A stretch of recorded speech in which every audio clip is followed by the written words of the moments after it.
Surat Petrus yang pertama. 1 Petrus pasal 1. Dari Petrus, Rasul Yesus Kristus, kepada orang-orang pendatang yang tersebar di Pontus, Galatia, Kapadokia, Asia Kecil, dan Bitinia, yaitu orang-orang yang dipilih sesuai dengan rencana Allah Bapa kita, dan yang dikuduskan oleh Roh, supaya taat kepada Yesus Kristus dan menerima percikan darahnya. Kiranya kasih karunia dan damai sejahtera makin melimpah atas kamu. Terpujilah Allah dan Bapa Tuhan kita Yesus Kristus, yang karena rahmat-Nya yang besar telah melahirkan kita kembali oleh kebangkitan Yesus Kristus dari antara orang mati kepada suatu hidup yang penuh pengharapan, untuk menerima suatu bagian yang tidak dapat binasa, yang tidak dapat cemar, dan yang tidak dapat layu, yang tersimpan di surga bagi kamu, yaitu kamu yang dipelihara dalam kekuatan Allah karena imanmu, sementara kamu menantikan keselamatan yang telah tersedia untuk dinyatakan pada zaman akhir. Bergembiralah akan hal itu, sekalipun sekarang ini kamu seketika harus berduka cita oleh berbagai-bagai pencobaan. Maksud semuanya itu ialah untuk membuktikan kemurnian imanmu, yang jauh lebih tinggi nilainya daripada emas yang fana, yang diuji kemurniannya dengan api, sehingga kamu memperoleh puji-pujian dan kemuliaan dan kehormatan pada hari Yesus Kristus menyatakan dirinya. Sekalipun kamu belum pernah melihat Dia, namun kamu mengasihinya. Kamu percaya kepada Dia, sekalipun kamu sekarang tidak melihatnya. Kamu bergembira karena sukacita yang mulia dan yang tidak terkatakan, karena kamu telah mencapai tujuan imanmu, yaitu keselamatan jiwamu. Keselamatan itulah yang diselidiki dan diteliti oleh nabi-nabi yang telah bernubuat tentang kasih karunia yang diuntukkan bagimu.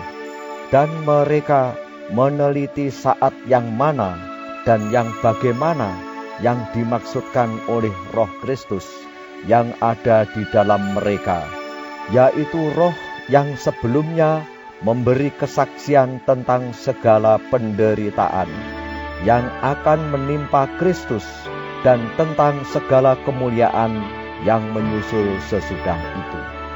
Kepada mereka telah dinyatakan bahwa mereka bukan melayani diri mereka sendiri, tetapi melayani kamu dengan segala sesuatu yang telah diberitakan sekarang kepada kamu dengan perantaraan mereka, yang oleh Roh Kudus yang diutus dari surga menyampaikan berita Injil kepada kamu, yaitu hal-hal yang ingin diketahui oleh malaikat-malaikat.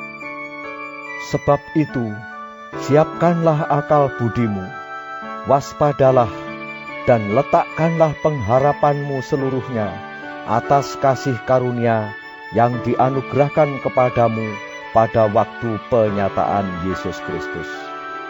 Hiduplah sebagai anak-anak yang taat, dan jangan turuti hawa nafsu yang menguasai kamu pada waktu kebodohan. Tetapi hendaklah kamu menjadi kudus di dalam seluruh hidupmu, sama seperti Dia yang kudus yang telah memanggil kamu. Sebab ada tertulis, "Kuduslah kamu, sebab Aku kudus." Dan jika kamu menyebutnya Bapa, yaitu Dia yang tanpa memandang muka menghakimi semua orang menurut perbuatannya, maka hendaklah kamu hidup dalam ketakutan selama kamu menumpang di dunia ini. Sebab kamu tahu bahwa kamu telah ditebus dari cara hidupmu yang sia-sia, yang kamu warisi dari nenek moyangmu itu, bukan dengan barang yang fana, bukan pula dengan perak atau emas, melainkan dengan darah yang mahal, yaitu darah Kristus yang sama seperti darah anak domba yang tak bernoda dan tak bercacat. Ia telah dipilih sebelum dunia dijadikan, tetapi karena kamu baru menyatakan dirinya pada zaman akhir. Oleh Dialah kamu percaya kepada Allah, yang telah membangkitkan Dia dari antara orang mati, dan yang telah memuliakannya, sehingga imanmu dan pengharapanmu tertuju kepada Allah. Karena kamu telah menyucikan dirimu oleh ketaatan kepada kebenaran, sehingga kamu dapat mengamalkan kasih persaudaraan yang tulus ikhlas. Hendaklah kamu bersungguh-sungguh saling mengasihi dengan segenap hatimu. Karena kamu telah dilahirkan kembali, bukan dari benih yang fana, tetapi dari benih yang tidak fana, oleh firman Allah yang hidup dan yang kekal. Sebab semua yang hidup adalah seperti rumput, dan segala kemuliaannya seperti bunga rumput. Rumput menjadi kering, dan bunga gugur. Tetapi firman Tuhan tetap untuk selama-lamanya. Inilah firman yang disampaikan Injil kepada kamu.